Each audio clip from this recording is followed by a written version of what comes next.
అమెరికాకి ఇప్పుడు అతిపెద్దదైనటువంటి దెబ్బేంటంటే, వాళ్ళు ఊహించనటువంటి పరిణామాలు ఎదుర్కోవడం అన్నటువంటిది. అనూహ్యమైనటువంటి పరిణామాలయినాయి.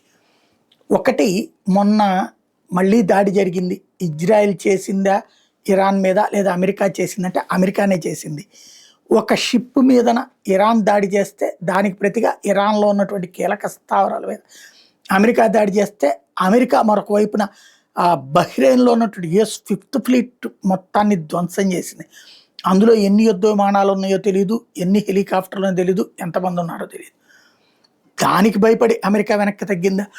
లేదా అమెరికా ఓ పక్కన దాడులు చేస్తూ శాంతి అనేది ప్రపంచానికి చూపించడం కోసం మీటింగులు పెడుతోందా తాజాగా దోహాలో? అంటే రెండిట్లో ఎవరు కావాలంటే ఏది కావాలంటే అది అనుకోవచ్చు. బట్ అమెరికా రైట్ చేస్తోందా, రాంగ్ చేస్తోందా అన్నది ఆత్మహత్య చేసుకుంటుందో లేదో తెలీదు. ఎందుకంటే ఆఫ్ఘనిస్తాన్‌లో ఇట్లాంటి తిక్క పని చేసి తీవ్రవాదుల చేతికి ఆ దేశాన్ని అప్పజెప్పి వెళ్లారు.